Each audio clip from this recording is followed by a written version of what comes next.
It has been a crazy 24 hours around the NBA. We have another crazy trade that happened, and while it does not involve the Lakers could potentially make out of this and get an absolute steal and add a player on the buyout market that can ultimately help this team get to where they want to go. We're going to talk about that trade and the trickle-down effect that it can have on the Los Angeles Lakers. And this is Lakers Digest, guys. My name is Hunter Pitcoff. I'm one of the co-hosts here on this channel, and many of you guys are tapping in. We've had over 200,000 views over the last 48 hours, which is absolutely insane. That's big numbers for our channel. So if you are new, you are tapped in, you like what we're doing, just click that subscribe button. Many of you guys are not subscribed watching, which is fair. A lot of you are new, but if you are interested in the Lakers, you want to keep up to date with everything going on with your Lakers, click that subscribe button here. And of course, guys, this is a trade that if you maybe have not heard of it or maybe not heard the full details, Sham's tweeting out here that the San Antonio Spurs are getting De'Aaron Fox from the Sacramento Kings as well as Jordan McLaughlin.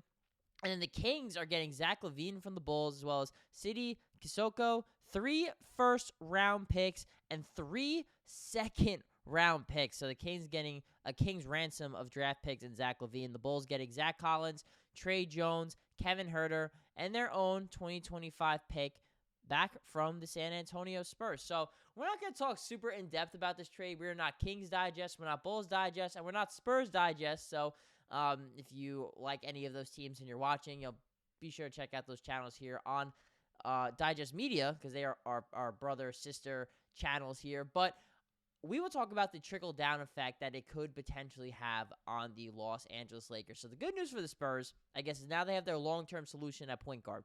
They no longer have Trey Jones, and so De'Aaron Fox will probably take over as the starting point guard. What kind of effect does that have on the Spurs? So they did add somebody who could have been a Los Angeles Laker years and years ago, back when Kobe Bryant was at the peak of his prime. And David Stern, the former commissioner, rest in peace to him, said, no, we're not letting Chris Paul become a Los Angeles Laker. And maybe it's not the same version of Chris Paul, but perhaps there's a chance that Chris Paul could ultimately become a Laker this time around in 2025. And a lot of factors have to play into this, guys. As of right now, there's no actual reports that this will happen, but we are going to bring a little bit of hypotheticals and try to predict the future of what could happen for the Lakers. So getting De'Aaron Fox means that the Kings have their starting point guard, and perhaps Chris Paul will take a back seat and come off the bench. That is definitely possible. Or what they could do, the Spurs, is go, hey, thanks for your service, Chris Paul. We're going to get you on a more contending team. And maybe with De'Aaron Fox there, maybe they do think they can contend. I don't know. This year, as soon as this year, they still have guys like Devin Vassell and things like that. So, maybe they don't even move Chris Paul. But in the event they do, guys, maybe he gets bought out. And the Los Angeles Lakers, under the new CBA, since they are first apron salary cap team, they cannot actually buy out or get a buyout player of their own unless this player makes under the mid-level exception, which is around $12-ish million this year. Chris Paul makes under $11 million on his one-year deal with the Spurs. So if, in fact, the Spurs buy him out, then Chris Paul has a chance to enter the buyout market as a free agent and essentially kind of choose where he wants to go. And we know the Banana Boat crew. We know how tight Chris Paul and LeBron James are. We know how bad these guys have wanted to play together for so long. LeBron's played with Dwayne Wade. He's played with Chris Bosh. He's played with Carmelo Anthony in Los Angeles. And now he's got a chance to go play with his good old friend CP3 as well in the event he gets bought out by the San Antonio Spurs. The Spurs are not going to do the Lakers any favors like the Dallas Mavericks did with getting Luka Doncic to LA. I don't think they'll do the same thing with Chris Paul. But if he's a buyout guy, it's out of the Spurs' hands. And Chris Paul definitely does bring a lot of good. And what we're going to break down right now, what Chris Paul is at this point of his career, as he is 40 years old, or at least about to be 40 years old, if my math is right on that. So right now this year, averaging 9.5 points per game, 8 assists. That's toward the top of the NBA. The shooting numbers, not shooting too bad from 3 at 36%. Although the field goal percentage overall is quite low for him this year. But Chris Paul, the man is a winner.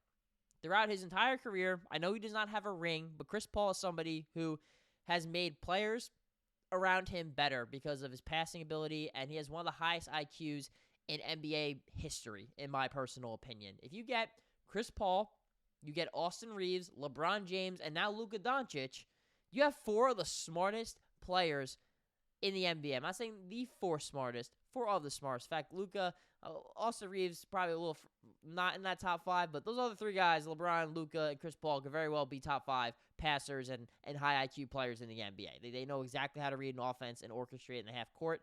This is something that the Lakers have struggled with over the last handful of seasons, is their half court offense. And if you got four really good passers like that, you can definitely make it work, right? Chris Paul can almost fill that Rajon Rondo role that the Lakers had during the 2020 championship run.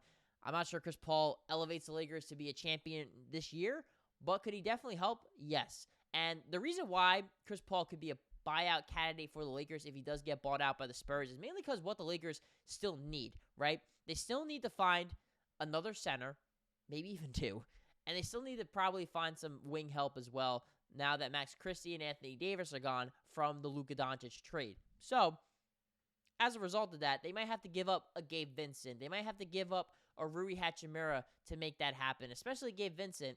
Or they might even have to give up Austin Reaves. Who even knows at this point? I don't think anybody's safe on the Lakers roster except for LeBron unless he waives his no-trade clause. So, in the event those guys leave, Chris Paul can make a lot of sense to be a guy who comes off the bench, is a veteran, he knows how to play the game. He's obviously got the relationship with LeBron. That matters. He's a big name. The Lakers love chasing the big names, guys. That also matters. You know, the purple and gold, this is what they do. And Chris Paul could be a nice veteran coming off the bench or maybe starting, but probably just come off the bench and could be that nice leader of the second unit there in Los Angeles. But let me know down below in the comments, guys, what do you think? Would you welcome a Chris Paul return to LA, except this time with the Lakers, not the Clippers? Is it about almost 15 years too late to make this move, as he could have been a Laker years and years ago, but David Stern said, no, miss me with that BS. You are not going to the Lakers. Instead, go get traded to the Clippers or something like that. Or are you a fan of this move? Let me know down below, guys. And also let me know, too, about the Luka Doncic trade, trading him for Anthony Davis, Max Christie, the first-round pick.